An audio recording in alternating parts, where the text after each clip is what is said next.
Yay. Lovely. Cathy, are you okay? I am. I just Oh, had something go down the wrong yeah, way. yeah. Take a break. Oh.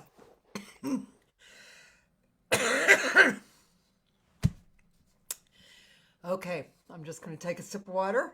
Yeah, sure. Please do. Otherwise, it would be not very easy to last 2 hours.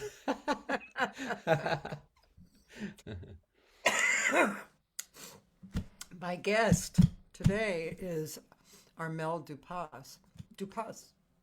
Yeah, you can say Dupas or Dupas as it pleases you because uh, on the other side of the ocean, I'm used to be called Dupas. That's good. I always like when somebody is flexible with their name.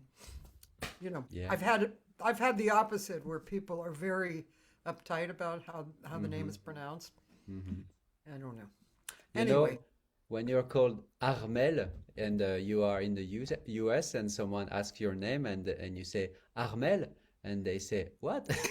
So you have to Armel, to spell it or to say it the English way.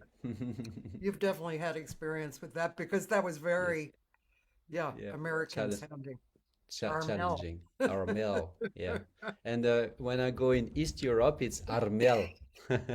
It's what? Armel, ar with the r. Oh, yeah. Yeah, yeah. Okay, I'm Whoa. okay. Don't, no Hmm. worries. I'm used to No. coffee. Hmm. Well, you may ask how I found Ahmed, something like that. Um, I listen to Spotify a lot, and I hate to admit it because Spotify is so, you know, unrewarding for musicians, right? The amount of money that they flow to musicians is absurd. But I do, I do like to listen because there's a lot of people that I hear there that I would never otherwise hear. So that's where I heard Armel, and And so I knew I wanted to speak with him when I heard his music. It was so beautiful. And so I appreciate hearing your music like that, you know. Mhm. And do you remember what it was exactly? I don't. I'd have to go back and look Hmm. because I do take little pictures Uh-huh. while I'm Yeah, driving. It's like, yeah, beep, I like that. yeah, yes. It was it was really beautiful though. I remember, you know, it was on the beautiful side, you know. Hmm. Um, Was it solo or trio? Trio, I think. Trio. Okay, yeah. It's more likely that it's trio because the trio has much more success on Spotify than my solo works. Yeah. So that's really probable. Yeah, yeah. Um, well, first I just want to kind of get to know you a little bit, you know, rather Hmm. than just go through your accomplishments, which your biography looks very interesting. It's very intriguing. You don't see that normally on people's biographies, what you've been doing for years. Um, and um, and I mean, you can see some of it. Those of you watching can see some of it because it's listed in the face on Facebook there. But Hmm. it seems to be very. You seem to have decided to take a lot of responsibility for different things like ecological and spiritual, philosophical, and it's not that I don't know musicians who are involved in that. It's Hmm. just you don't often see people stepping up to the plate Hmm. and saying, "This is what I Hmm. believe and this is what I'm working for." So this is this is something that intrigues me a lot. Uh-huh. So I'd kind of like to know how you got there. You know, like, you must have had certain realizations growing up, or maybe your parents introduced you to certain things. But underneath that, you loved these things and you chose Mm. these things. So I'm curious that maybe in the beginning of the conversation, this isn't really the time to do it. No, Maybe no, it is no. because That straight to the point, like a stop chorus on A Night in Tunisia. Sorry if it's a bit private joke, but the one who know what I mean. Yeah, yeah, that's okay. So thank you, Cathy, first for having me here. I'm very, very happy to do that. I have been the one who was hosting here in this little wood house. I have Oh, made like 25 live stream concerts in the mm, end of 2020 when things were what they were. So it's kind of cool to be the one invited. yes, yeah. And also, I'm glad that in my biography and things you could find on the internet, you had this idea of what you just said because it's true. And I'm glad that it's something which is visible because, as you just said, and I liked the expression in the plate, you stepped in the plate. That's what you said. Yeah. Yes. Hmm. So it feels great to know that this is actually understandable. Yeah. And it's everything is a matter of meeting people, you know, Yes. all of it, because everything is energies. Everyone, we have our own energy, but we also have the one in common. And I think one after another, whether it was friends, teachers, parents, musicians, or even a garagist, or everybody I meet has something that I'm very attentive to, and that's what I try to put in the music I do, whether it's solo or trio. And Yes. when I play trio or solo, I really say it out loud. So it means that I'm very talkative in the concerts, and I'm also part of a piano shop, and I do the communication. So it's quite surprising. But I was also chosen for this exact same reason. it's not, I speak about the gears, the pianos, but also on top of it, I speak about what it feels to play music, to share music, to have music in their life. So yeah, that's really me. I don't know why I'm like that, but it feels natural to be like that. And also, I feel encouraged to do it, even materially speaking, because I understand what you said about Spotify in your introduction, Yeah. but I may be one of the few totally unknown and independent artists who actually receive every month quite a bit of money Oh, from Spotify because oh, yeah. So I agree with the global picture about Spotify, but I would be very ungrateful yeah. to say shit about them because they give to my trio and me a bit of wind in the sails every Well, month. congratulations on that. Mhm. I don't know very many people in that position. I know a Uh-huh. few, but I do Uh-huh. not know a lot of people in that Mhm. position. So congratulations. Thank you, Cathy. Oh, And it also feels great just tell you that to have a conversation with you, with an American person from Los Angeles, because if there is one place I crave to go back to, is really LA, because 8 and 9 years ago, I really had good times there. I just felt drawn that I should go there, and I spent a few weeks in March 16, and then in October 17, I was even invited. Maybe we discuss it later in some nice studio session, and this really changed my life forever. And since then, I haven't had the opportunity to go back.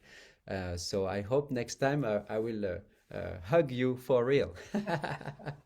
well, by the time you get back, the Blue Whale will have reopened probably, which Oh, so the Blue Whale was a beautiful yes, I know. international jazz club, Yeah, right?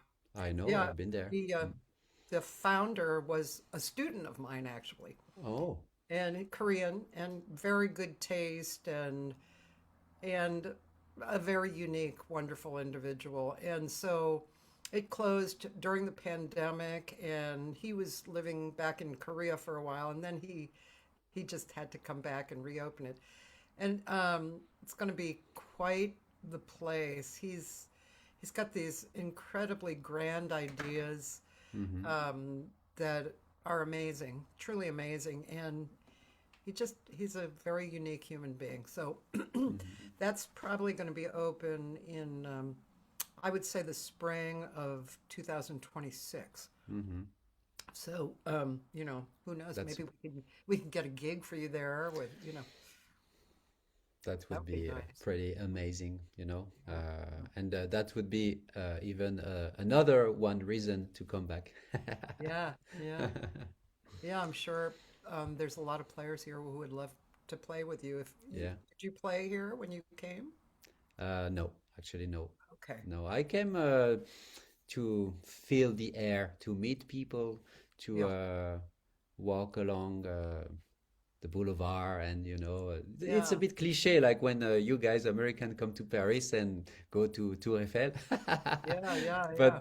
But these are the things we have in common. We have a massive culture in common, and I'm kind of happy also to be a kind of representative of the US culture here in France with this type of jazz I play. And I'm glad you played that tune, especially because to me it's really connected with when I was a kid, I was watching these how you would name it, this like Manix, and all these series, like series, Yes, yeah, yeah, yes.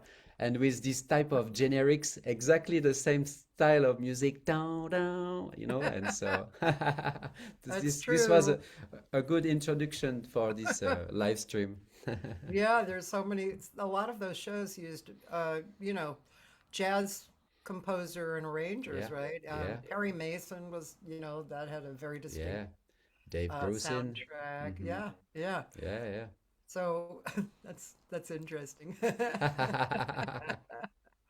What you mentioned in passing October changed your life. What happened? October Uh, 17th? October 17th. It was my second time in LA, and I was with a young man that I had met on the road, exactly in the Jacques Kerouac experience, because I drove from Chicago to LA with a black Mustang, which to me was super cool. Oh, wow. And when stopping at in Grand Junction, Colorado, I stopped at someone's Airbnb, and it was a family which was very, very welcoming. And I met this young boy called Ben. And I saw he was like 18 and I was 33. And I saw that he was a bit not feeling so well. And like school, not very much. He was very much into music. So we connected. And I was supposed to stay there just for like 2 nights, and the parents said, but you can stay more if you want and for free. So I was okay, and then after like the fourth day, for example, I said, but Ben, would you like to go with me to LA? And he said, of course. So we went there and we crossed, of course, Grand Canyon Valley and so on. And yes, that was really living the life in, and I really like to be there. I know because I have friends who have been there since then, and who said things have somehow changed, and I don't know really what it means, but just to me, it's like a paradise to me. That's I it. wonder, Nothing more than that. yeah, so, but that you said it changed your life. So you, the whole thing must have impinged on you Yeah, to an and sad fact, this young friend has died since then. He was sick with diabetes, and Oh, so that the whole experience was a bit wow. wow. And actually, the first time I came, just to mention because it's something to me that matters a lot. I was invited by a French composer, who his name is Alexandre Desplat. He's big in the That sounds familiar. movie scoring business, and Yeah. he invited me to a studio session at Warner Bros. Wow. For some movie scoring with the whole orchestra. They Oh, were recording like strings and so on. And since it happened well, and I was quite integrated, just as a external auditor, but still. And he said, "Would you like to come tomorrow?" And I said, "Yeah. What is it?" And he said, "Tomorrow we go to Capitol, and we will record some big band music and with huge wow. people like Peter Erskine on drums and so on." Yeah. So you see the young French guy that I was, it was, and this was even more life changing maybe than the second time. But still, that's my thing with LA. That's nice. Yeah, it's really great when you have a situation like that, when somebody like he Yeah. um, is doing something and your Hmm. friends somehow, and they invite you to that. Because, I mean, not everybody gets to see that. It's such an incredible and unique experience. And those Yeah. studios are beautiful, really fantastic. Are there equal studios in France like that? They might be, yeah, around Paris because this movie director called Luc Besson. He Uh-huh. has opened big stuff like Europa Corp or something like this, and I Yeah. know that there are big studios, but I have never been there. But to me, they are not as iconic. And Capitol Records, I was in this corridor, and there were photos of who Yeah, Frank Frank Sinatra and so on Sinatra. Yeah. and so on. And at some point, someone said, "Hey, this is Hal Schmidt," and I didn't know who he was at the time. Yeah. My bad. But this was very yeah, this was something. So in France, yeah, there are big studios, and I think the biggest ones in Europe are in Brussels, Oh, ICP, but I have never been there. yeah. I recorded a lot of music in my life, but mostly from home. Oh, really? Yeah, total DIY. Wow, interesting. Yeah. Yeah, well that's great. I mean, it just brings up stories too of especially from New York, Hmm. interviewing musicians who came up in New York and just happened to be at the out at the right time. Yes, yes. I always bring up this man, David Amras. So David is in his 80s, and he was the French horn player in the bebop days that people used on their recordings. Hmm. So he told me this one story, and by the way, he's still totally active, and but he has crazy energy and a crazy wonderful perspective. I should call him and say hi, but um, anyway, um, this one day he went to see Charlie Parker at the Blue Note, and they were on a break and sitting and talking, and um, hold on, my brain is not giving me the name. The famous bebop bass player who led his bands. What was his name? Hmm. He was Hmm. like, oh, Charlie Mingus. Oh, yeah. Sorry, my Okay. brain. So Charlie Mingus came by, and Uh-huh. Charlie Parker said to him, "You should you should use this guy. He's really a great player." Mm. And so Charlie Mingus said, "Okay, I'm going to Europe. You want to come?" And that that happened. And he was a young man, Uh-huh. and Yeah, hadn't had all. just Yeah. like this. Yeah. Yeah. Like So destiny. yeah, Hmm. Hmm. I've had a lot of conversations with people about that. It's yeah, it just happens. Well, that what you described in LA, it sounded kind of like that. Have you had other experiences with that kind of a destiny kind of a thing? Hmm. Not that I can recall now. So maybe there was, but just have forgotten them. And Yeah, now I just have a kind of global picture of having been quite lucky in my life, yeah, having been available when someone would suggest something, having had the support of my parents to go to Paris to study in the conservatoire. So maybe not so many highlights like you just talked about, but a global good highlight vibe. that's good. That's good. Um, yeah. So, well, let's talk about one of those involved things that you do. There's an ecology connection that you have, right?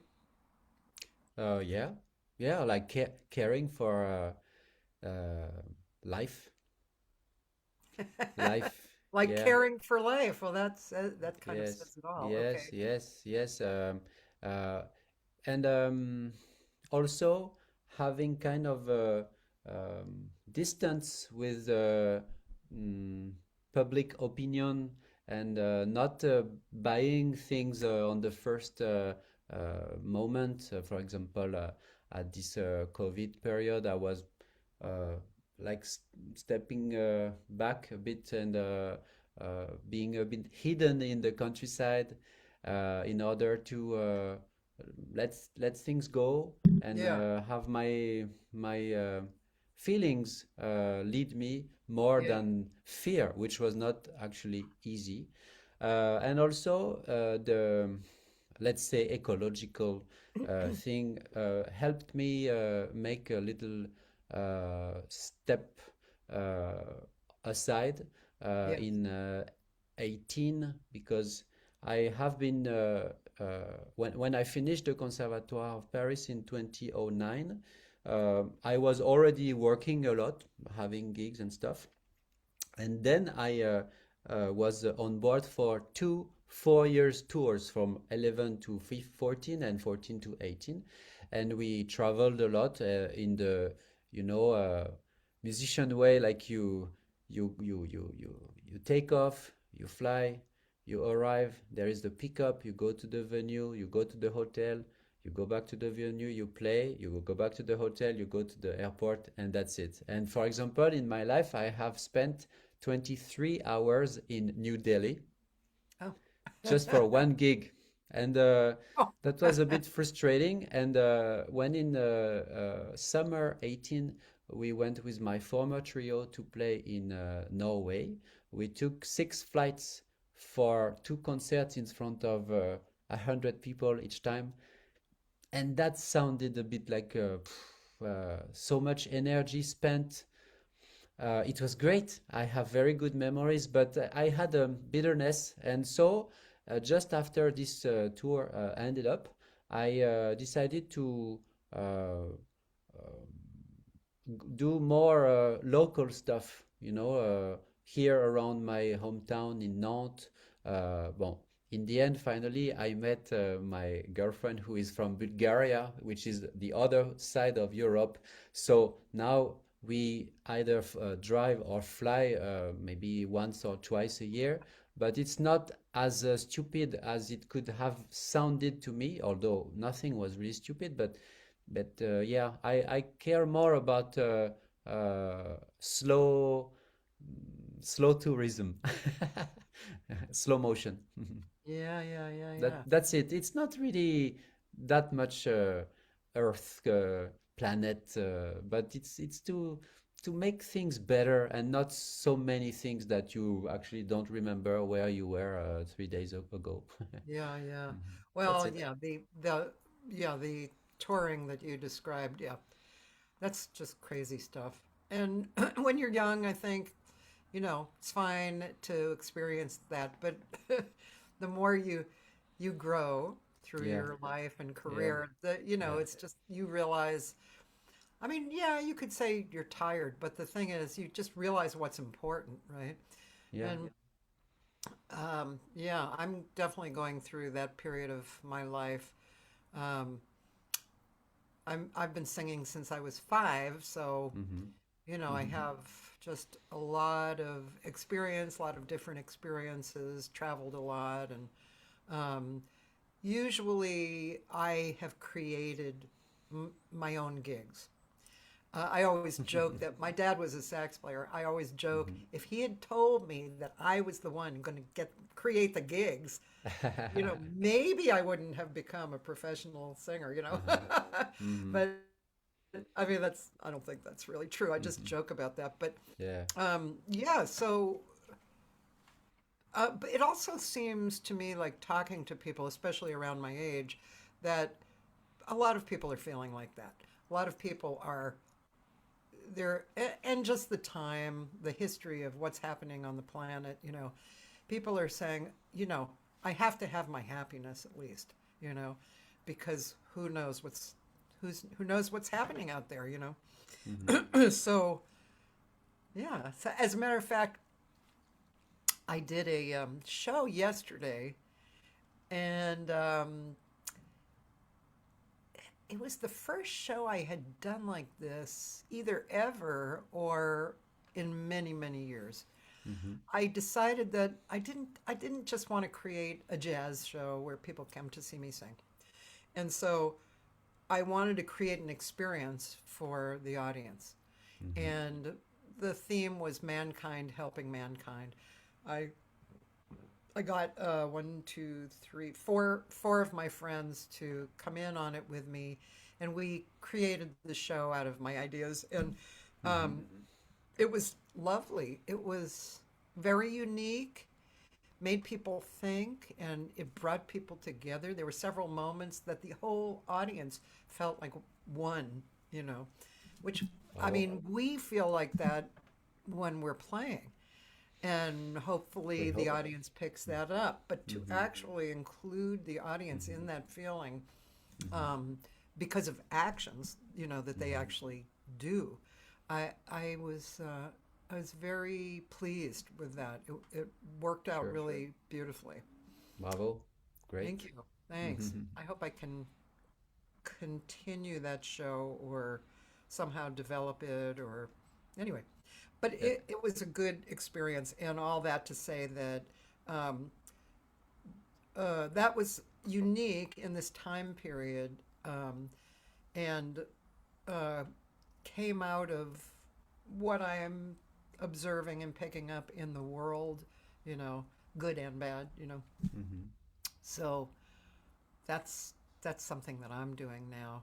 Hmm. How has your career changed in the last few years? Have has it changed?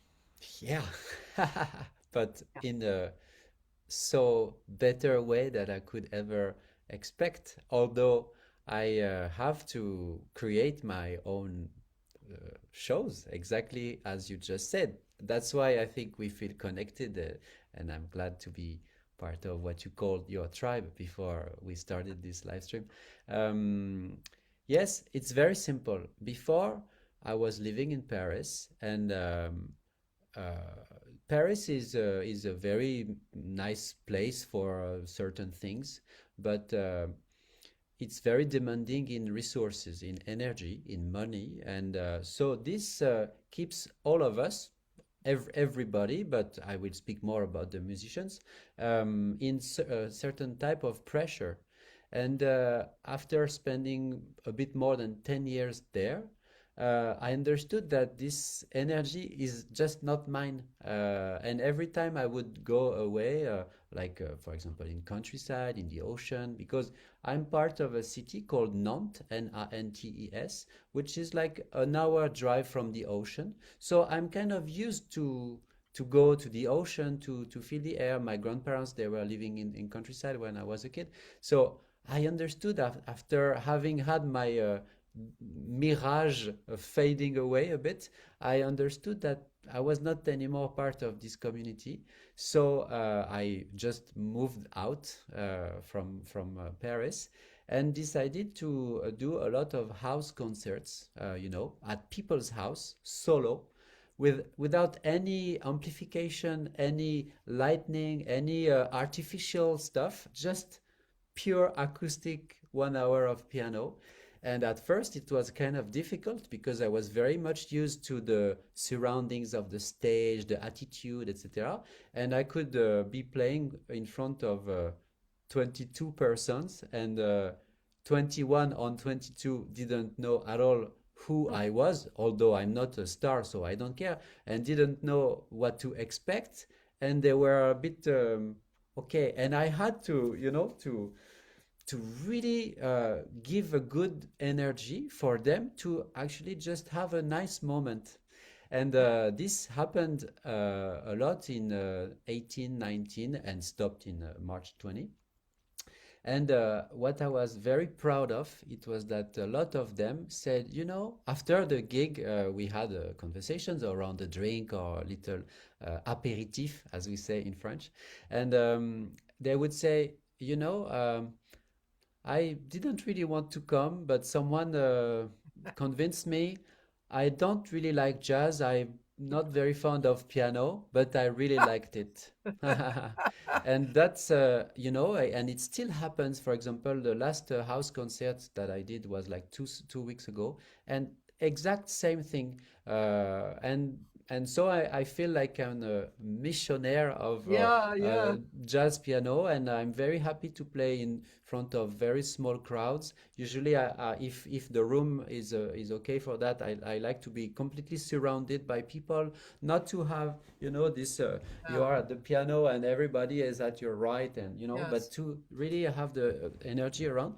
And so that's the major change, and this led me to be a better pianist, a better artist, but also, and especially on top of it, a better person, not Uh, to be in some kind of Parisian fantasy, because France is very, maybe your other French people that you talk to, maybe they did tell you that France is very divided.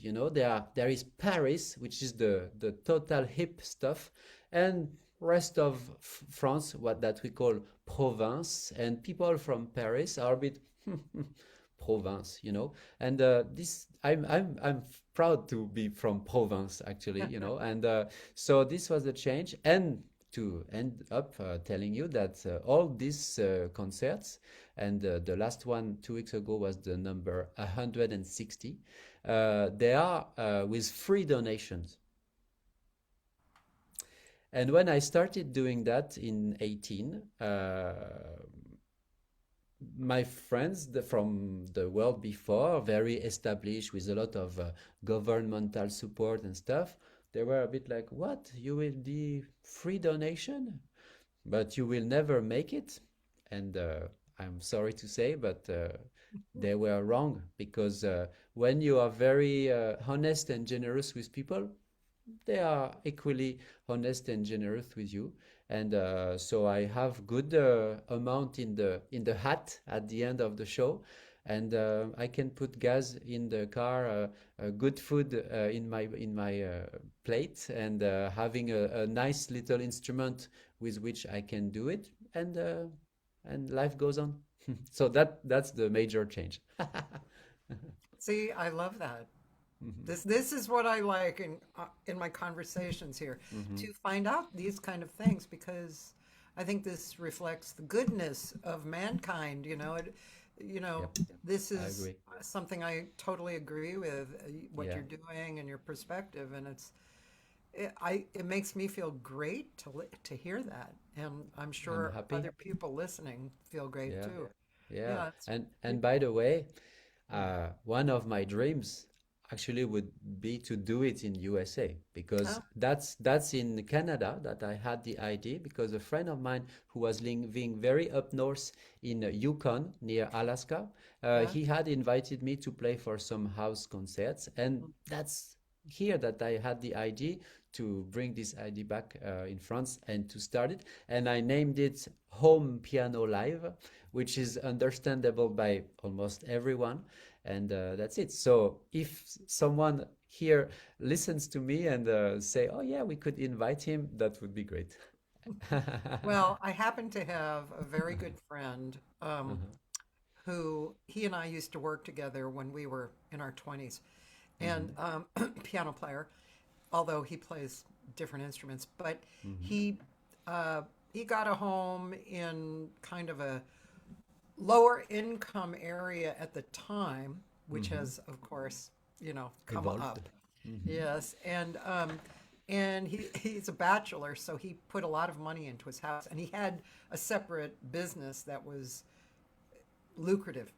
So anyway, make a long story short, he on the bottom floor he has a room that holds about 60 or 70 people, Great. 10-foot German piano that was just restrung. Ooh. Other instruments, he has a B3 there and drums. He has a bar there. And so, Dream place. anyway, and he's a great guy. And so, especially if you are thinking way ahead, okay, I'm going to come here in July or whatever, that kind of far ahead, um, I will probably be able to have a gig for you. And it's very charming, warm. I mean, it's people are really comfortable. I mean, they're actually usually a little more sophisticated as far as, they've heard a lot of music, but and we can work on more stuff, because that's what I do. That would be I fantastic, curate. you know. Yeah, yeah, sure, sure. Yeah, yeah. And that's the most exciting thing for me, although being programmed in the festivals or clubs, it's Sure. nice, but it's always such a challenge to have people coming up, you know. When you play at Paris Sunside, which is one of the three, four clubs, which is really cool. But every time you are okay, let's book a gig in next March, and by the time you book, it's like a race to have actually 60 persons coming the night, and you have to text them and so on.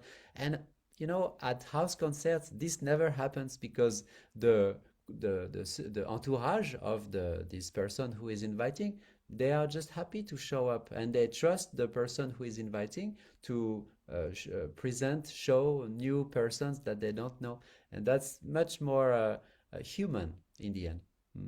Yeah, I agree with you. Yeah, I think that's one of the main things that people are talking about, what they're tired of, they're tired of the other things other than music, the gathering of the people and, who's showing up. And yeah, that is a little, that's an interesting thing because for me personally, I don't know if you've particularly gone through this exact thing, but for me, I won't say it's hard, but it's a challenge to not feel a little bitter about not many people showing up and not caring, you know, and Yeah. just doing it because, Hmm. there's, all of this good side is all of the hopeful and poetic and, just Hmm. why we do it, Hmm. and which of course we want to focus on that more, Yeah. and I think that's a challenge. I mean, not that it's so horrible because there's bad and good in everything, right? There's dark and light, and we could go on and on forever describing Hmm. similar kind of Hmm. challenges. But um, I think that's a main focus for a lot of people, including myself, you know. And it's just it's challenging to remain positive, or as I always say, the glass half full instead of half empty, Yeah. Yeah. I So, totally join you on that, and I even composed a tune about that, which is the opening track of my latest solo album called Open Borders. And it's the title is in French, but of course I will translate and explain. It's called Les Espoirs Déçus, and it is translated by Forlorn Hopes. wow, that's a great name. And that's it. That's it. And since you introduced some spirituality uh, aspect in this conversation, I would say that. Um, I would say that all these things are done on purpose because I believe that's one of my belief that everything is as it should be. Yes. So if this happens like this, and this bitterness is very, we learn so much from this bitterness Yeah. because if we were just oh okay, it's fine, that would be a problem because if we feel bitterness, it's because we have to feel it. It's because we have to understand that maybe there is something which is not totally uh, in tune with what our soul is supposed to live on this planet, and so on. So I have learned with time, if, although it's every time a bit difficult for me too, but I've learned with time to just accept and and play and it rarely happens bad actually these gigs, even when I'm playing in front of less than 10 persons, um, which for me would be a bit more difficult. It happened last year. I was invited. Usually, sorry, I'm a bit confused. Usually, when people invite me to play in their house, they invite 30, around 30%, because then if it's over 30, maybe sometimes it's a bit far away from the piano, and they suggest to their friends to have free donation. But this time, these people, they were maybe a bit more rich, and they said, no, no, we won't ask any money to our friends, and there will be only 7, 8 persons Hmm. in a very beautiful salon on a very Holstein way, and it was really nice. But I start doing my thing and talking about these tunes, including the one I just talked about.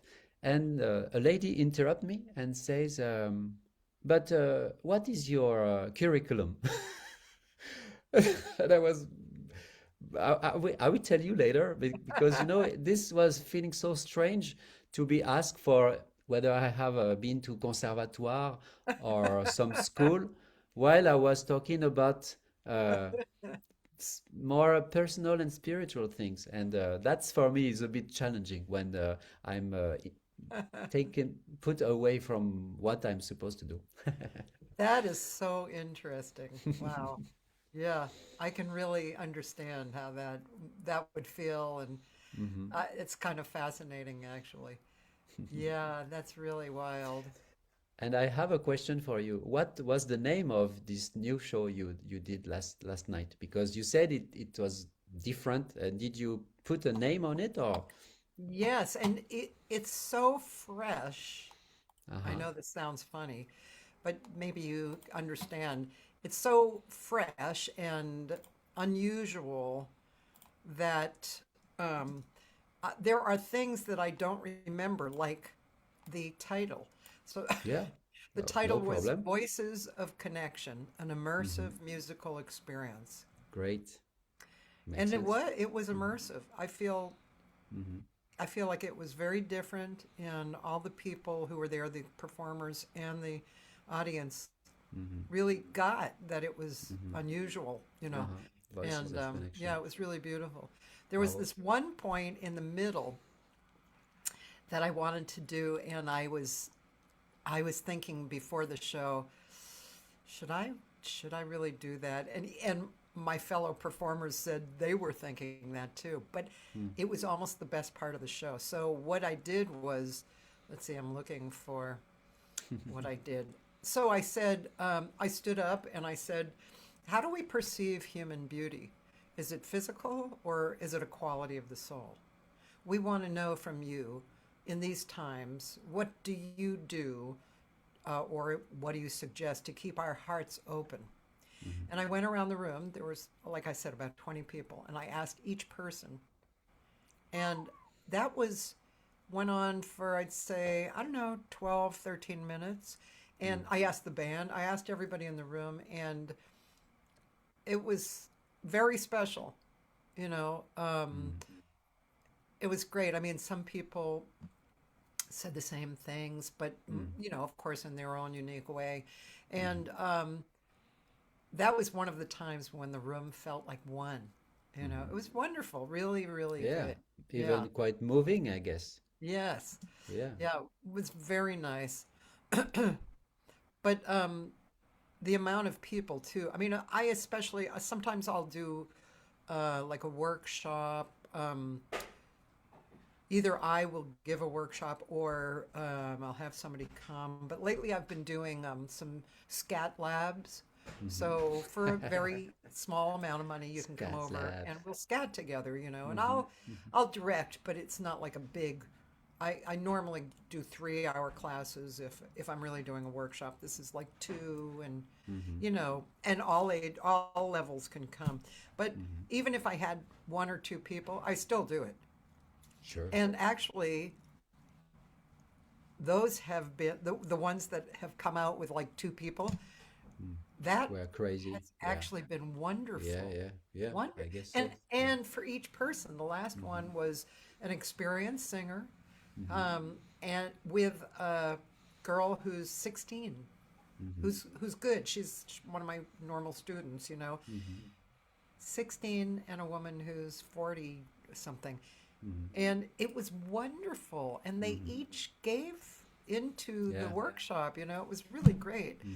So if you're looking for the quality of what can be given, that is just as valuable as for 40 people, Agree. because it Yeah.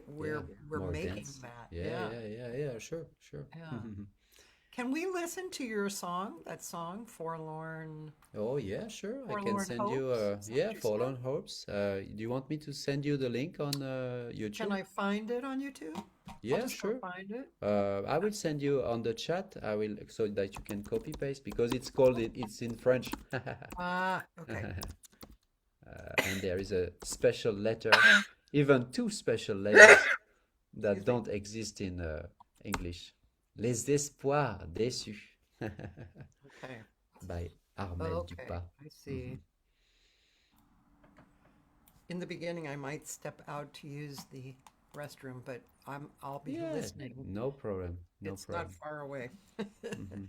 So, I couldn't even have played it, but I think the sound will not be very good in in the microphone. I know, that's Yeah, the kind of that's unfortunate yeah, thing. yeah.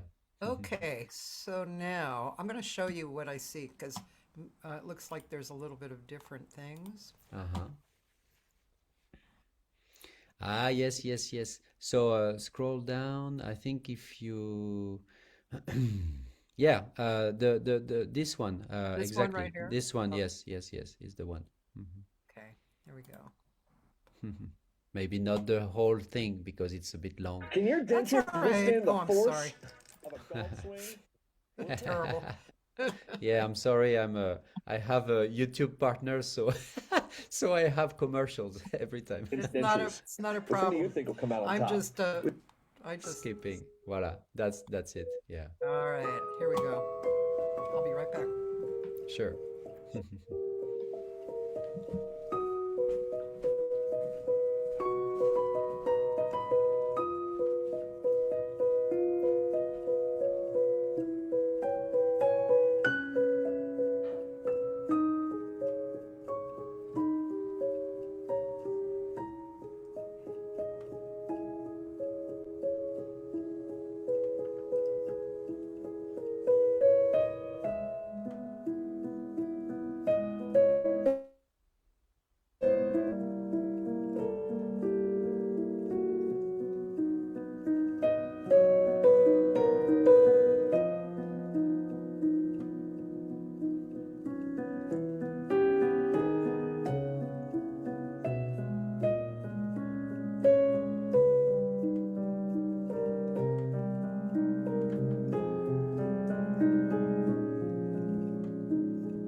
Yes.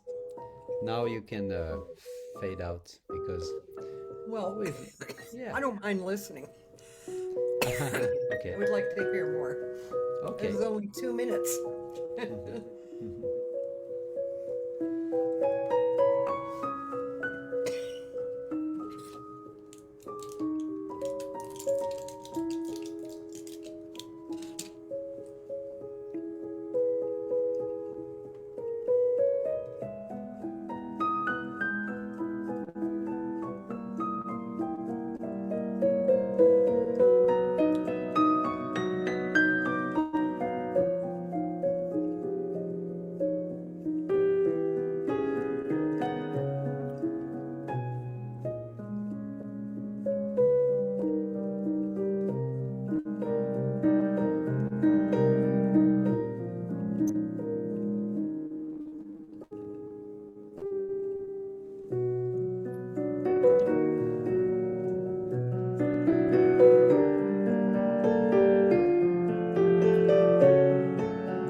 Yes. It's very beautiful. Merci, Cathy. Oh, You know, it's regarding everything we said about having to accept Yeah. what life proposes or suggests.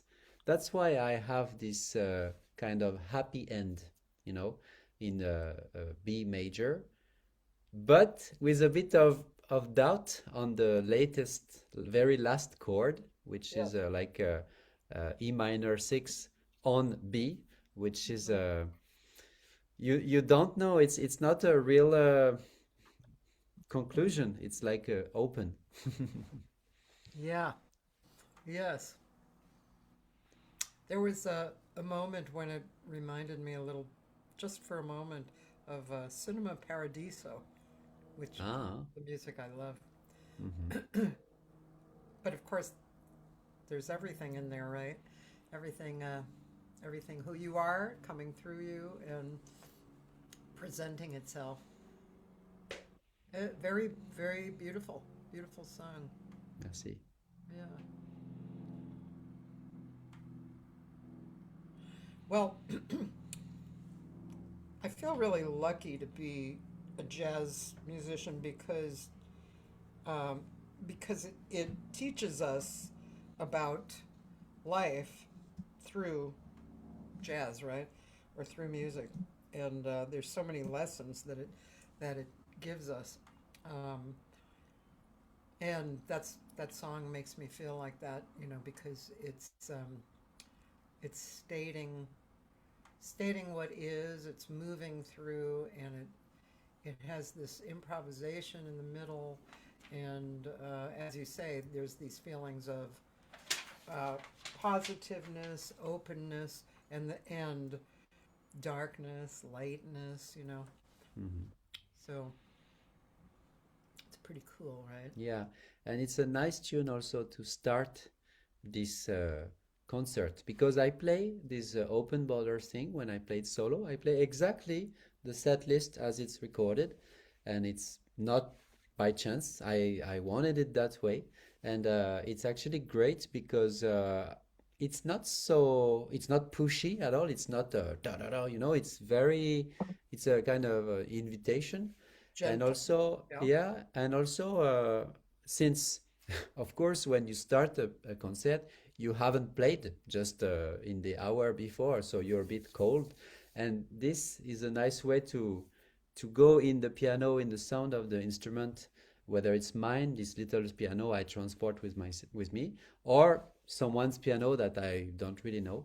And now I even do some little workshops and I call them atelier. It's a workshop in French, atelier concert, workshop concert, for music schools and conservatoires around here. And the thing is, the piano, mirror of the pianist, because you play what you are, and I start with this saying, okay, I don't know that piano which is in front of me that you know because it's in your classroom, and I'm gonna play it, and we will share our feelings about the sound of this piano and how we actually listen to an instrument, because at the difference of you, who is a vocalist, and you are your own instrument, and we pianists, we have a media, something which is between us and us. I play and he's talking to me, and I play regarding what he's talking to me. And this is very a good tune to start something. This forlorn hopes. So and then it leads me to the second tune of the album, which is Open Borders, the main tune, which is more about traveling and having like the road going on. And so I think I didn't choose that by pure hazard. It was meant to be. Yeah. Yeah, that's very interesting. Yeah, the difference of an instrumentalist, uh, such as yourself, and the vocalist, it's very, very different. I was just thinking while you were speaking, that I think where vocalists are, they know their voice, but they never know what's going to come out in in this new Yeah. moment. And vocalists always talk about finding your voice, and Mm, which to me has a lot to do with your perspective. mm. What do you want to sing about? What do you want to communicate about? Because it's, communication, right? Bring Yeah. The so mhm. yeah, but like you say, there's a relationship that you have that it's an instrument that even if it's not a new instrument, you probably go through something similar to what you just described, right? Yes, yes. Yeah, because Because it's a new day. yeah, it's a new body. It's a the cells regenerate every 21 days. So the guy who recorded the music we just heard is not me anymore. It's it was an older version. It was a OS Maverick.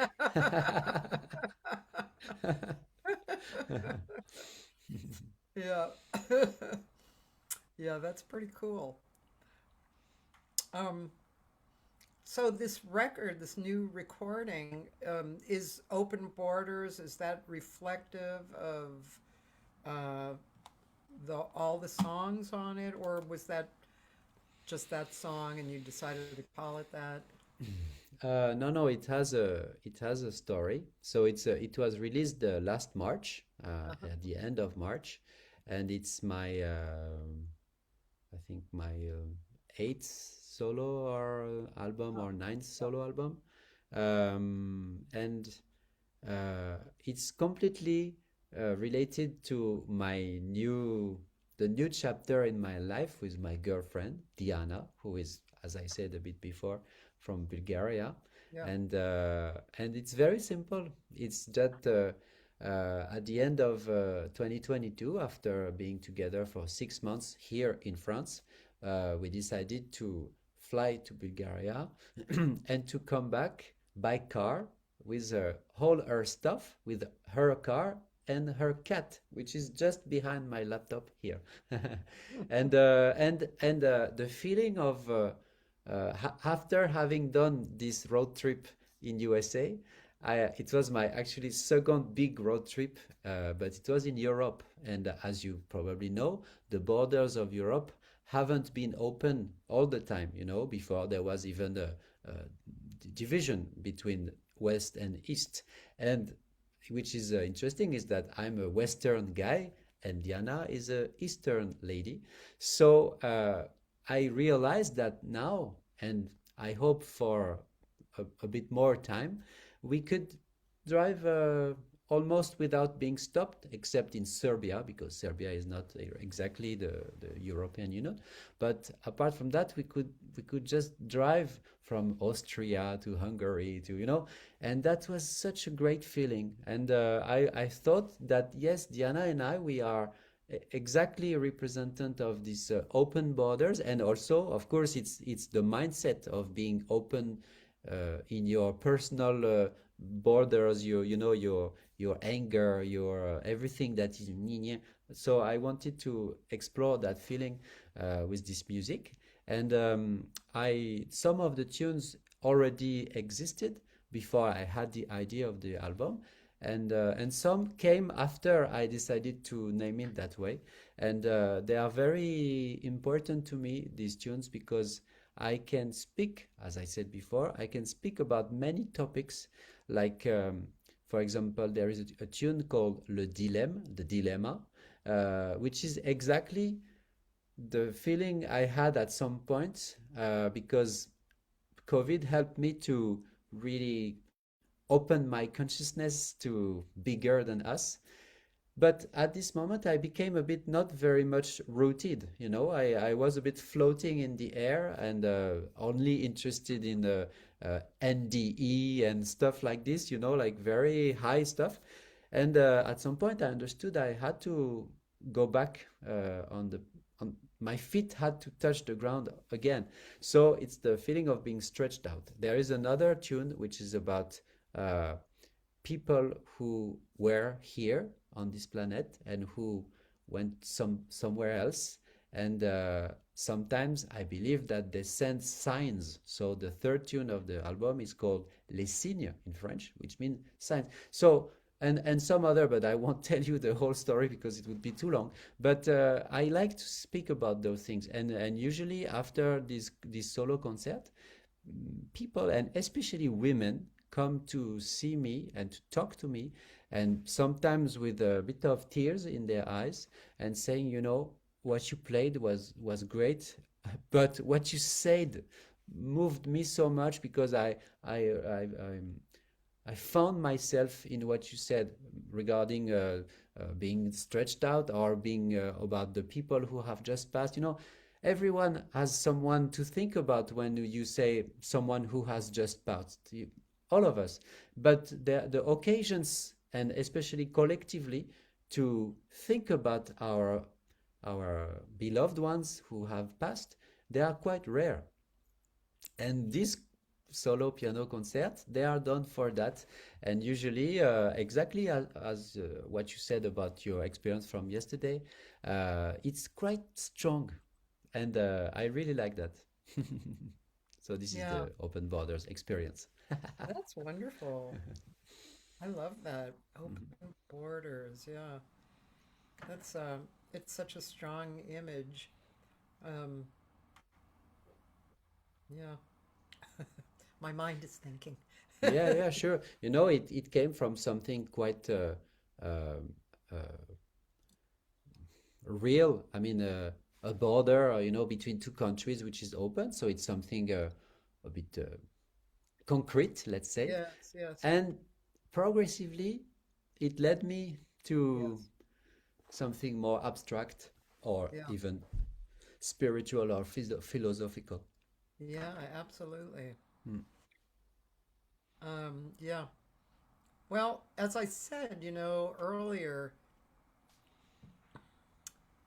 um, people uh, don't always bring these beliefs to um, a public sharing, you know, whether it's musicians or whatever. Mhm. So uh,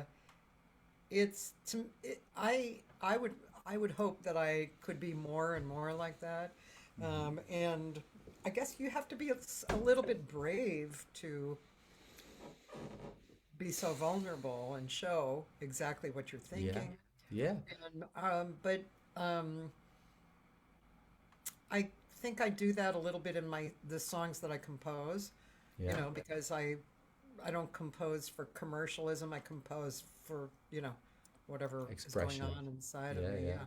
Hmm. So I think that I have definitely said some of that in my compositions, Mm. um, but to actually build something or speak about something, well, yesterday was an example of that, and Yeah. it was a success. So I feel like I want to do that more. I have some Yeah. friends here who are there's a great singer named Paul Jost who lives on the East Coast, and he's a very experienced singer, and he's a wonderful person, and his performances generally contain um, his commentary on um, either what's going on or what has happened, or you know um, kind of a direction that he wants to give people, moving in Hmm. the right direction. And it's wonderful. I love it. It's very something I admire. It's because it's, I don't know, it's kind of standing up for what you believe in, or and the fact that you're announcing it touches on so many levels. It's both, like you say, that these women coming up and crying, you know, Mm. you don't know exactly what effect you're going to have. And that's quite an effect, you know. So, um, yeah, it has all these different little levels around, that are really fabulous. And I mean, I think necessary in this time and age. because that's, like I said in the beginning, it's kind of one of the things that we have control over is our own perspective, our own happiness, our own unhappiness, whatever. So, yeah, And you want to know the fun fact from my own perspective about yeah, all that yes, is that the market, the the agents, the curators, the promoters, they don't give a shit about that. no, No, they are not at all into it.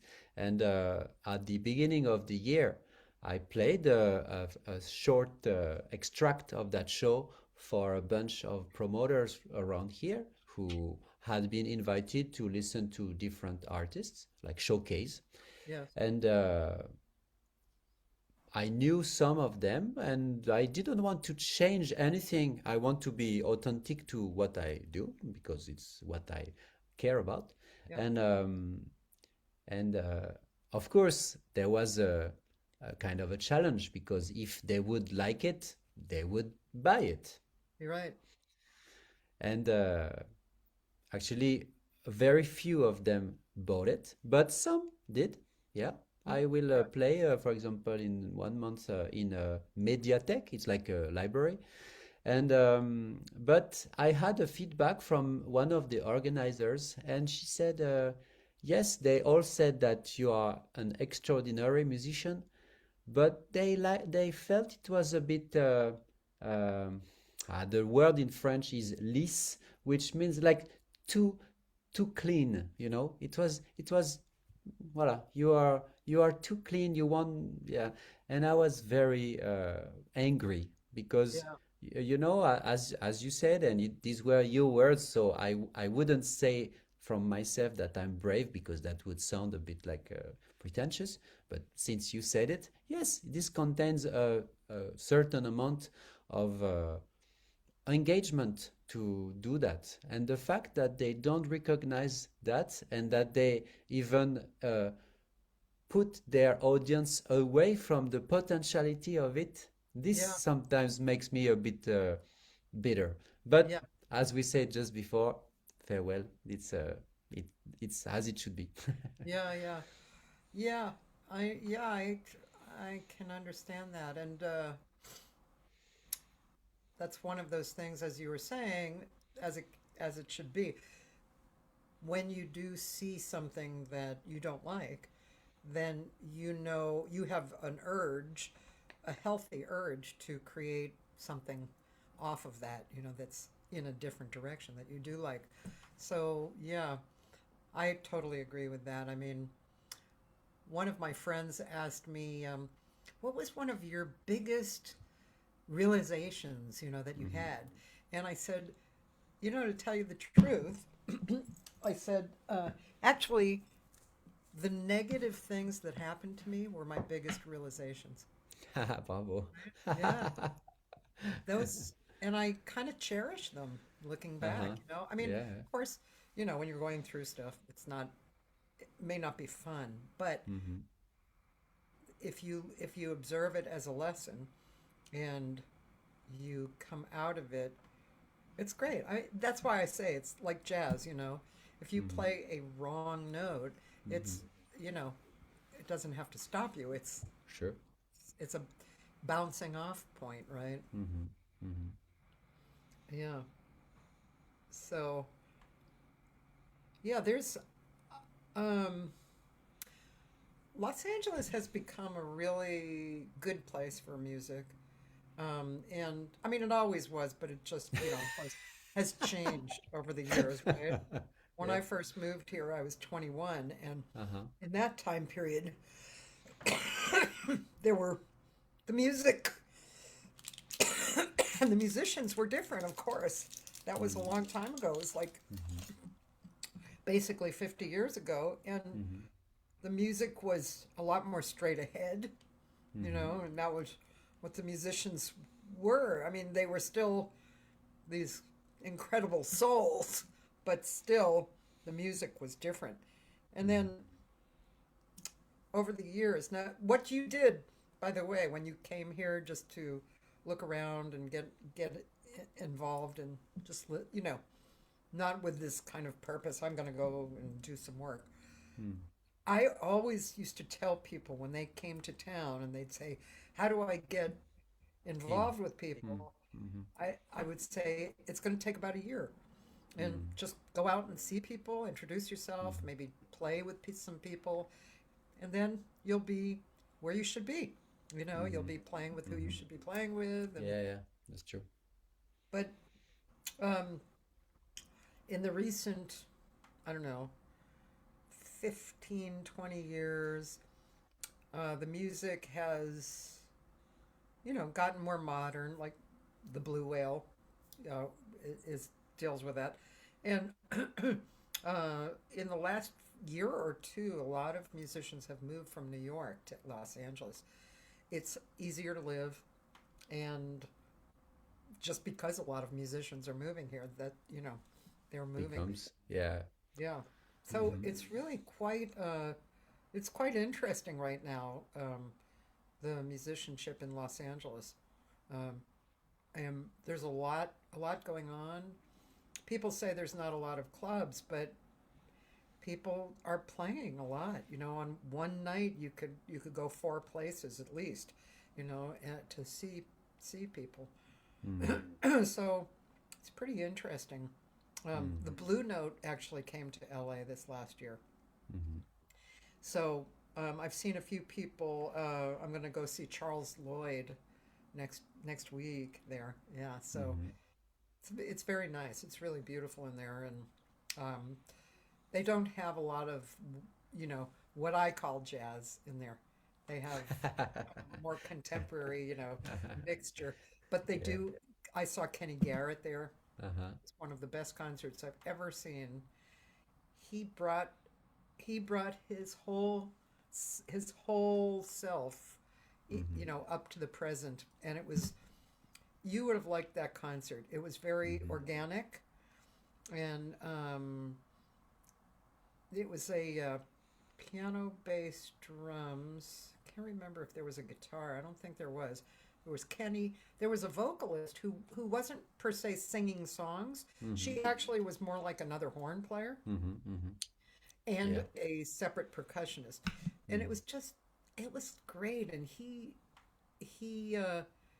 brought the level of reality and excitement way up.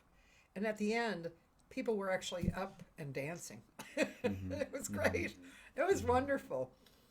So that was really good. And anyway, that's what's happening in LA right now. So I don't think it's so much like you were describing, like, because I've talked to other French musicians who are living outside of Paris. They've chosen Mhm. to, you know, move outside. And Mhm. I don't think that's too much what LA is like. It's people are living more within the city limits. Of course, we Mhm. don't have our downtown is not. It's not really the main place where music Yeah. is. Yeah, So I know. Yeah. yeah. Mm. Um, yeah. So may I ask how old you are?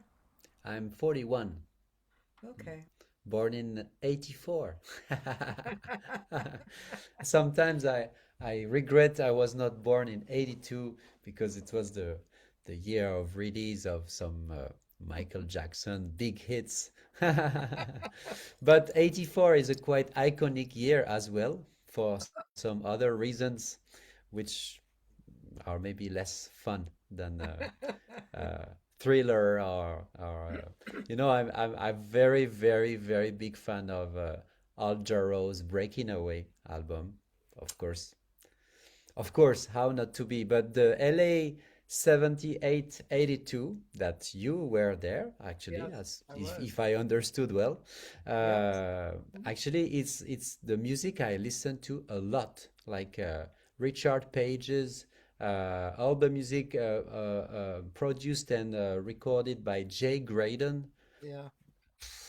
This is great because Before, it's it's a little less jazz inspired, as far as I could hear, with harmonies, with breaker solos and stuff. And after 82, it goes into synths and machines and stuff, and it doesn't talk to me as much. But 78, 82 is my. I even have a playlist on my Spotify You do? Oh, with that's with cool. all my best the things I love from that era. That's interesting. And I wish to meet Jay Graydon once. I would be like, yeah. It's hard not to be impressed with those people because they really it was a beautiful moment in history for him, let's say, and he was able to move ahead with what Mhm, he imagined, and mhm, it, I mean, you kind of say, well, it was his moment in history, but his abilities were wonderful too. They were very mhm, strong and mhm. clear, you know, Yeah, and it's hard not to be impressed with people like that, you know. yeah.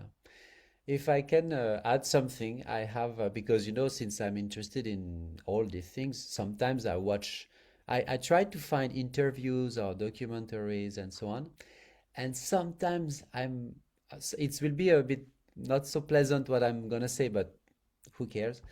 Sometimes I'm a bit disappointed, but because I see that these people they have really huge ego, Yeah. and you know it's to me when you were life was so generous with you and you could realize many things, that would be awesome to be quite humble. And as far as I could see, for example, George Benson in the interviews is someone quite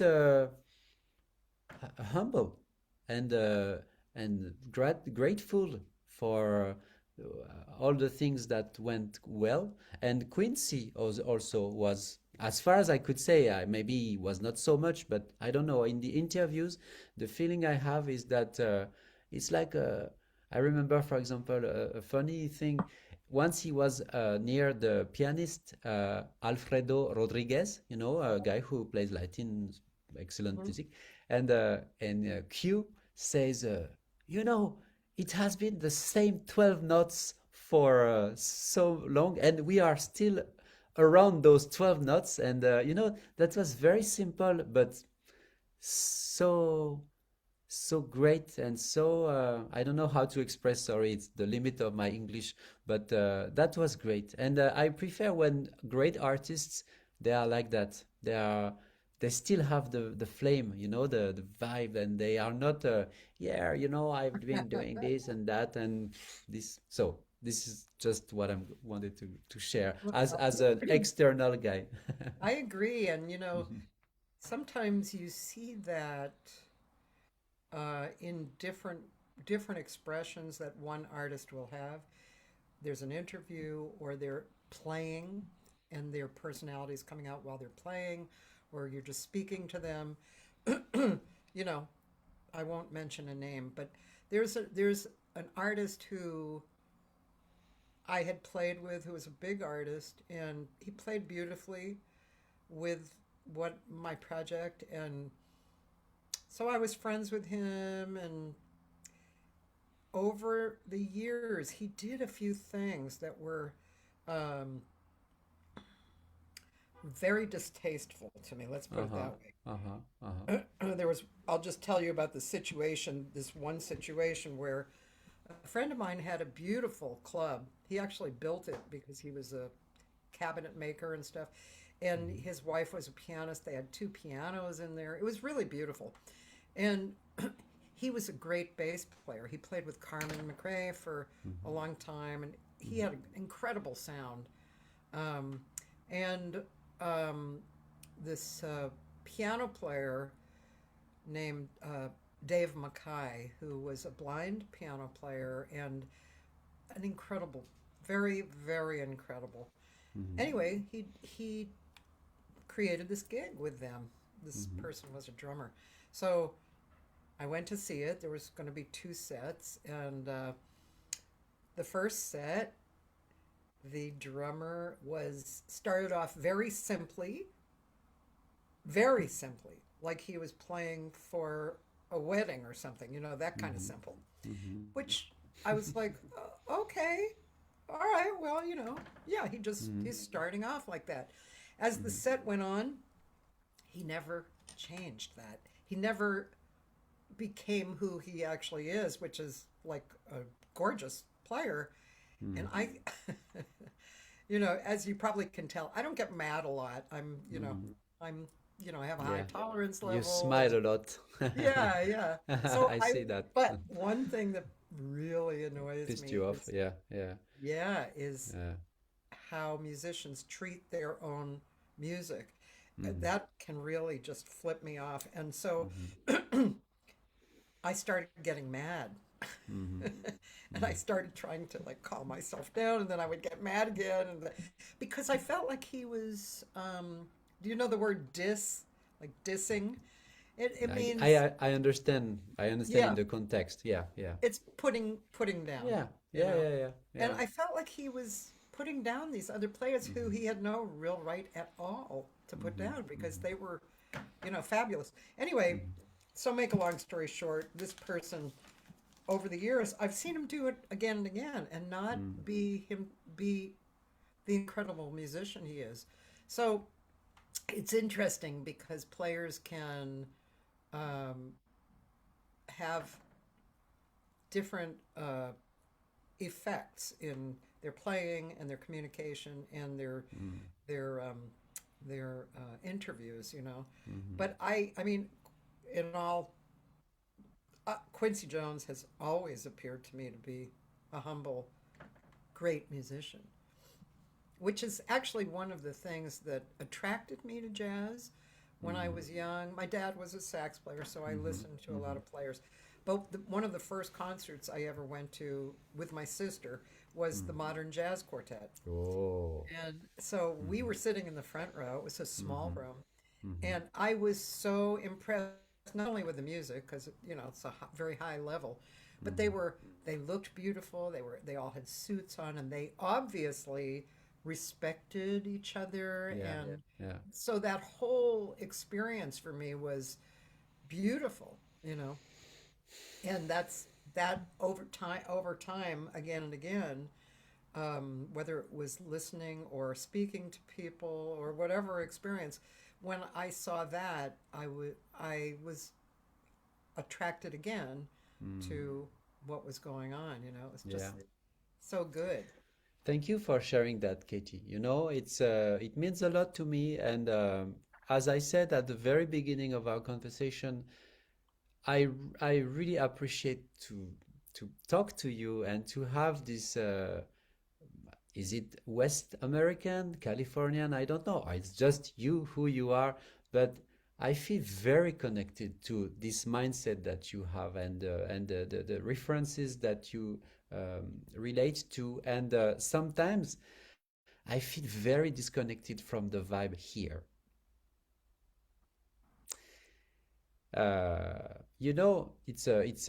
It's a kind of popular thing to the waiter and waitresses in Paris. They are like treating you very bad. Right. You, you I've you heard know that. that, you've heard that, yes. Yes. And to me, this shows it's just a small thing, but this shows the kind of the general vibe. And when I went to LA the first time, I was so impressed how everybody is in the end very professional. When they tell you how you doing, maybe they don't really care, but they just they want to be pleasant. They want to be inviting. They are very pro, and this I connected with what you just said. They obviously respected each other. And here I would say, and I'm very I'm very snobbish with my people, around. I'm kind of not so much in tune. It's like it's cool not to care. It's Yeah. like it's cool to to pretend that no, no, I don't care. Yeah. And this really drives me crazy. I've never experienced any thing like you just said, a musician who would play at 10% of his capacities just because you're not good enough. But this feels really horrible to be in a bath of people who pretend that they don't care. And our conversation brings me back to the desire to go west again. And yes, because it feels great to be connected with this type of energy. It's more entrepreneurial. It's Yeah. more like, yeah, I want to make it. I want to create some stuff and not just flow with the river, and that's okay. I really understand that, and that is what you described. That is something over the years that has been part of my understanding about, let's say, I guess France is what you're describing, Yeah, yeah. and yeah, it's so interesting to me. It's like wherever you end up, you have to deal with whatever is there. I used to say when I came here, yeah, I went to Berkeley. So Uh-huh. Uh-huh. then after Berkeley, I came here Yeah. because Boston was, it just felt like kind of uh, contained to me. I Mm-hmm. didn't really Mm-hmm. think about New York. I was actually going to move to New York after I got to LA, but I met my first husband, so I didn't go. Uh-huh. Uh-huh. And so, but when I came out, I had friends, of course, on the East Coast who were, basically the same singers and the same level. Mm-hmm. And what I realized was for the East Coast in America, um, there was so in New York there was a big wheel turning, and Uh-huh. the challenge was to jump on the wheel. Uh-huh. In LA, there's no wheel turning, and the Uh-huh. challenge is to build it. Yeah. I really felt like that was a Yeah. difference. Yes. And so, yeah, it was really interesting. I mean, sometimes I think, because I really love Europe, I love the way it feels is a kind of an open feeling, that there's a flow that goes in and out that America doesn't always have that moving Mm. flow. And maybe it's because of how the country geographically is. But Yeah. I sometimes wonder, well, what if I had moved to Europe? I probably would be doing more um, uh, concerts, like big concerts, because that's what people do. Oh yeah, I'm going to go to Italy and do a concert. But but it is what it is. Mm. And Mm-hmm. um, so again, if there's something that you're not accomplishing, it's not because of somebody else's fault.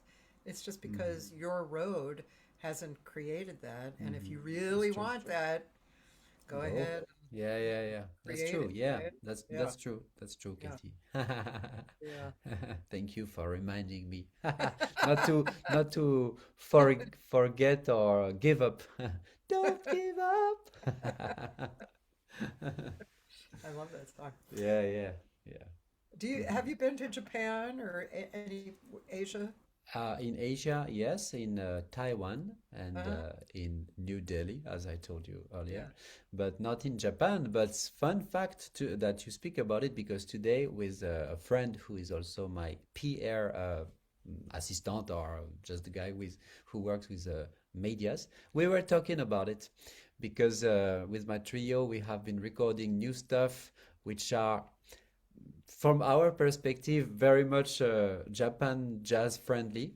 Like trio, very delicate, and so on. So we were thinking how to make it, how to do. I wish to go there because I have the idea that people there, some people who appreciate this type of jazz, they are very distingué.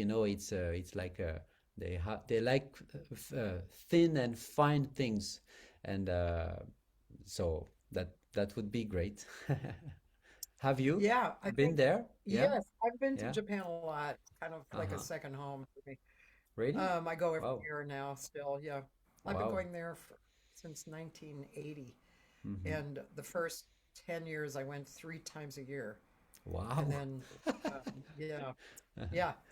So, um, so yeah, I mean, you, it's doable for somebody to really find, um, what do you call it, like a real business line in, like, let's say you wanted to play the blue note. It's doable for somebody on your end to really find the connection there Mm-hmm. and come Mm-hmm. in like that. Or, hi, Joyce. Um, or as sometimes I suggest to people, because I get a lot of people asking how they go to Japan. For me, I don't use agents at this point at all.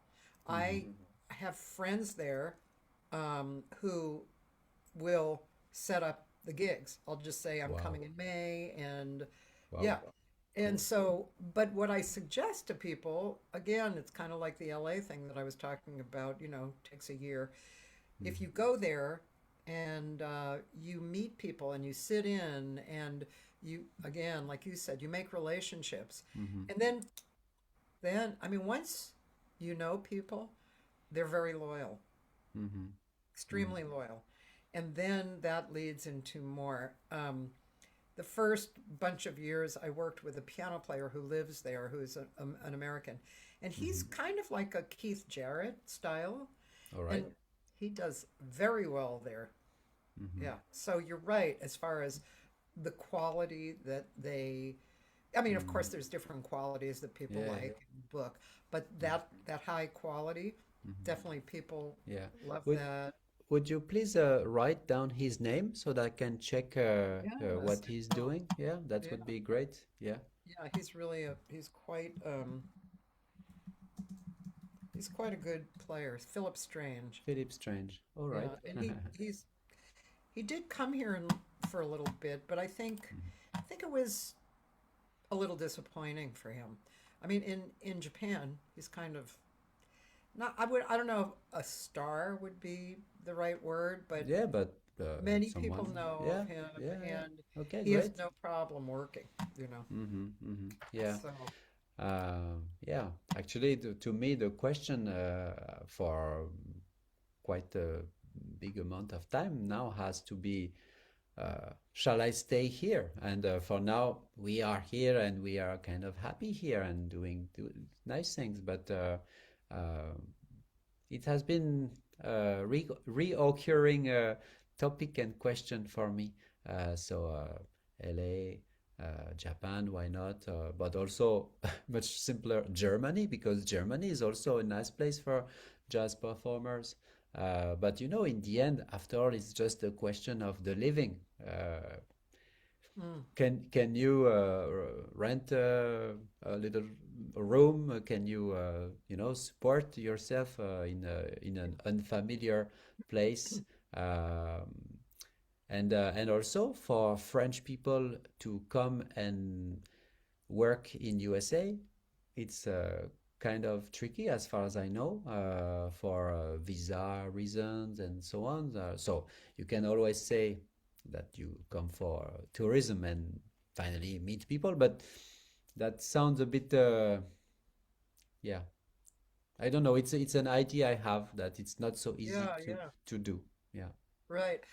I don't know, and also with this political climate, I'm really not sure what's happening. I don't even know what's happening going to Europe anymore. It's Mm. um, so it's really hard to say. Japan, I go. The jobs that I do are so small, and they're not like on the big stage. So I sometimes I'll have a visa, but the visas are expensive, and Uh-huh. and you have to have it worthwhile. Mm-hmm. But and I teach a lot there too, so Ah, okay. I love Yeah. teaching there. Yeah, yeah. I have the Japanese students are really they're affected, Mm, very mm, greatly, and no matter what level, even the higher level students are mm. they really want a connection. They want an American jazz singer to say hi. I get it. Yeah, You yeah, know, yeah. and Yes, I see. so yeah, that's an interesting thing. Do you teach as well? Yes, yes, not regularly. I was invited to teach in different contexts, and now what I have created is a kind of coaching stuff program, and some advanced people or complete beginners could come to see me, and it's like 2 hour sessions, so that we have time to talk to this yeah know why we want to do that, what can we do with who we are, not judge ourselves and so on. And on that question, I have received a lot from a friend who used to be an actress and a model, and Uh, who is my coach in like stage coach. And this has helped me a lot, going from one point to another one. And a lot of my coaching is a bit inspired by what she has taught me. Although she's not a musician, so it's a bit different. But yeah, I'm not very much interested in the what. I'm more interested in the how and why. Because the what now on YouTube, you can find many people very interesting who will explain you what is G major 7, tralala. And I've been teaching that myself mostly, so yeah. But I have the to write why. that down. I like that. How and why. I like that. That's really, I love that. That gives me some thinking. I'm great. That's a good exchange. Yes, yeah, yeah. Yeah, yeah, The how, yeah, yeah, to interrogate ourselves on why we want to do what we do. And earlier, when you were talking about teaching, and I was thinking about that, why we want to do what we do. And when you are a very young player or singer, actually you don't know why. You just feel that you have to do, and maybe it's a bit of the ego who is flattered that yeah. Yes.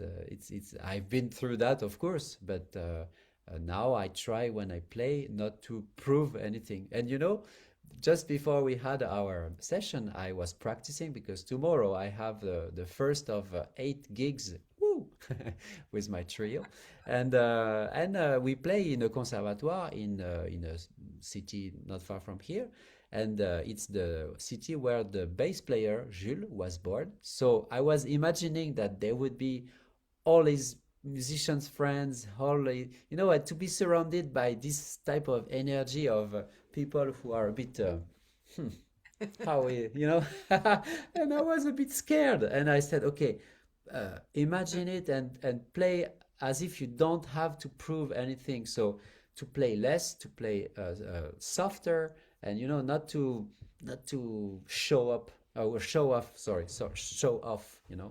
This is very hard for me, not to show off. Yeah.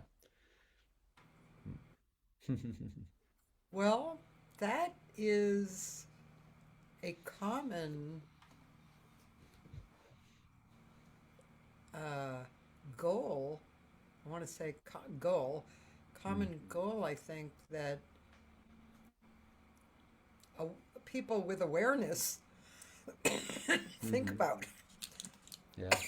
I know, I mean, in performing, Mm, I've thought about that for years. mhm. Showing off and is not, it's, it's not, it's not the honest experience, and it, Mm. it doesn't show your best, No. actually. Wouldn't you say that showing off is a kind of shelter from feeling in danger? Yes, yes. Mm-hmm. Absolutely. Yeah. And the experience of being in the moment with the musicians generally does not does not include the showing off, right? Mm, Because if you're really together, that's uh, a unit, mhm, it's a unit of mhm, experience. mhm, And if you step outside of that to show off, That's what happens, right? A show Yeah, off thing would be stepping outside of that unit and then, absolutely. yeah. Yes. It's great that you tell me this just the day before my gig. It's like a good thing to remember. You see, you wrote down how and why, and I imprint what you just said. It's going out of the unit. Very good idea. Yes. Yeah, it brings to mind those TED Talks. Have you seen those TED Yeah, yeah, Talks? yeah, yeah, sure. Yeah, because and they're talking about the how and why, Mm-hmm. you know. I Mm-hmm. mean, the what is what they're talking about, but they're not focused on that, Yeah, which I think is why people like the TED yeah, Talks. that's You true. know, Yeah. it opens the doorway into how people think and why, what they're what's what are the possibilities for the listener to actually experience themselves, you Mm-hmm. know. Mm-hmm. Um, And would you have a tip to share to me about how not to go out of the unit? Or, like, is it breathing? Is it like deep listening? What? How would you say if you are tempted or attracted in showing off mode? What brings you back? well, I don't know if this is the best example, but what I teach my students is an idea that I came up with about three universes. And the first universe is, as the singer, the first universe is me. I have to be really together in that universe. I have to be practiced. My voice has to be working. I have to know the material, right? All Mm, of that. yeah. The second, it's an expanding thing. So the Mm-hmm. second universe is that and the musicians. Mm-hmm. And so we're all in that universe. And what we experience in that universe is what the audience will experience as well. The Mm-hmm. third universe expands to the audience. Mm-hmm. Mm-hmm. A lot of times, singers, because they're showing off, they're afraid, whatever, they go to the third universe first. Aye. And that's not good, Yeah. because the experience is the first two universes. That's what Yeah. it is. Yeah. And so um, I talk about that often, and it's like as soon as I think about, as soon as I start thinking, I have put my hand on the doorway out of the second universe, and now I'm somewhere else, So Yeah. I I'm only, as you say, present, deep listening, in the moment, experiencing, everybody. If the drummer sneezes, I'm right there. Maybe I can use it or whatever, to make that Mm. music better. Mm-hmm. There's also one other idea that I like, which is um, outflow instead of inflow. Hmm. So uh, if I'm thinking of myself while I'm performing, Mm-hmm. it's kind of death. But Mm. when I'm really interested in what's going on outside of me, Mm. and in this case I was talking about the second universe, but Mm-hmm. even to communicate to the band, to the people, outflow, that actually is a big key Mm. for me as well. Great. Great. Yeah. Mm-hmm. The inflow Thank you. thing is kind of Mm-hmm. interesting because um, so I had some trouble with my voice over the last 10 years or so, and part of it is actually I have this cough, which you heard a little Uh-huh. bit in the Uh-huh. beginning, but Yeah. it's been with me for almost 30 years. So um, it affected my singing, not Sure. really my vocal cords, but my Mm-hmm. singing, my production, Mm-hmm. and about 10 years ago, I just was very, very unhappy with how I was producing sound. So I was going to some teachers. One of my teachers said, he said, well, you're analyzing yourself while you're singing. And I said, no, I am not analyzing. I wouldn't analyze myself, right? Mm-hmm. I was very indignant. because I didn't think I would be analyzing myself, you know. Uh-huh. And when I got up on the stage, I realized that he was correct. I was Uh-huh. analyzing myself. Uh-huh. And maybe because I'm a teacher or who knows why. Anyway, it was very, very subtle. Mm. And And so, yeah, like yeah, just beyond a little something that put you away from seeing it, right? Mm-hmm. exactly. Yeah, I see. And so Rings a these bell. ideas, yeah, and these ideas of communication, for me, it's a little easy. I don't know if it's easier, but could be easier because I'm using words, you know, Uh-huh. so I have to communicate. But still, as I said, I was analyzing myself while I was singing these words. So I think it's, I think this is part of our challenge, you know, Mm. and Yeah, that's true. to send a communication out and and be within this flow of this channeling when you're with the band especially it's probably a little easier than as a solo player because Mm. you have this momentum going, you Mm-hmm. know, with others, Mm-hmm. right? That second universe is really in existence. Mm-hmm. So yeah, but um also I was just kind of thinking of another little thing which. So in teaching, if somebody really accomplished shows up at my house to have a lesson, I can't be intimidated by their accomplishments. Mm-hmm. They're here to actually learn something. Mm-hmm. So my job is to find out what they could benefit from.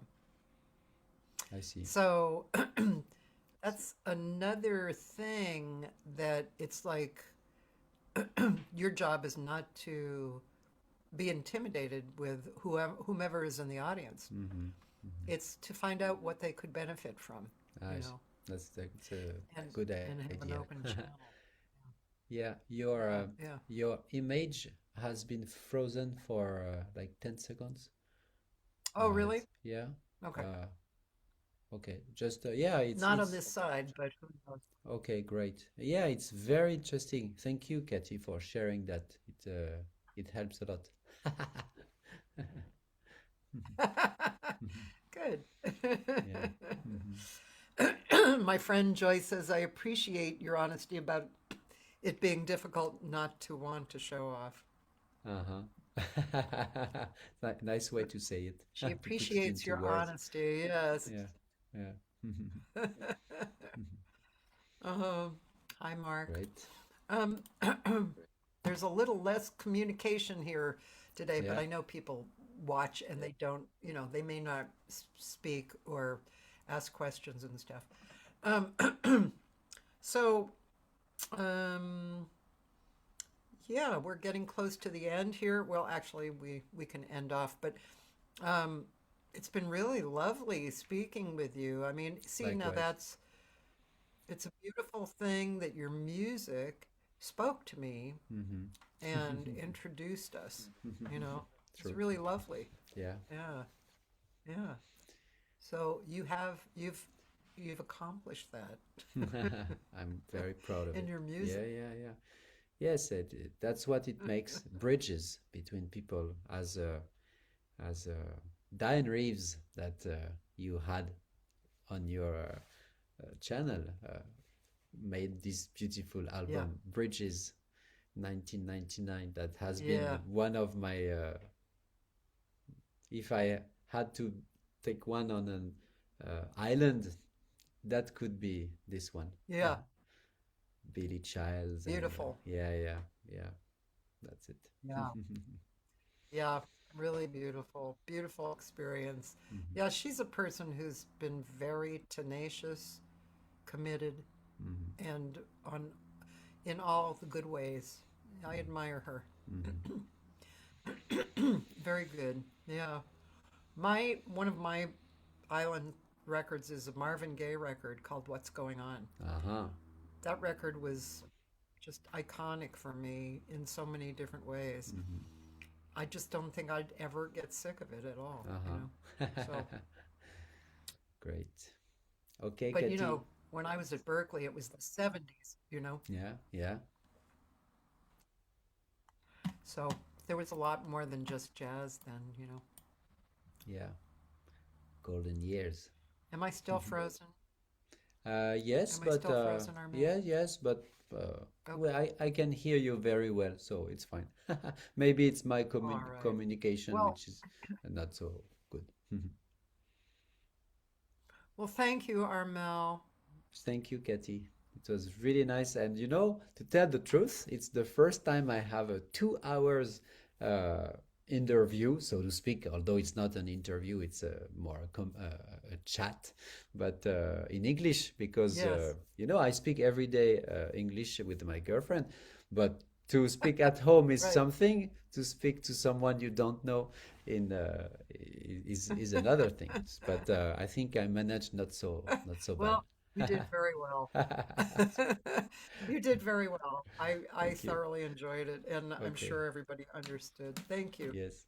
And Thank you very we'll much. keep in touch. I And hope so. Yeah. Yes. yes, and let me know if you have an idea of coming and, you know, way ahead, and Yeah. I'll do my best Yeah. to help.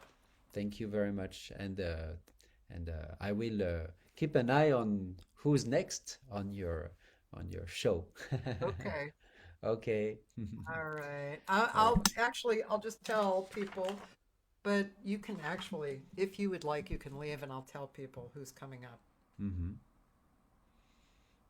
Do you All want to right. leave now? Yeah. And then I'll stay on and tell Okay. people. Okay. I leave. Ciao, ciao, everybody. Thank you, Cathy. Ciao, Ciao, ciao. ciao. Thank you, Armel. Bye Bye. bye. Au revoir. Oh, well, he was quite charming.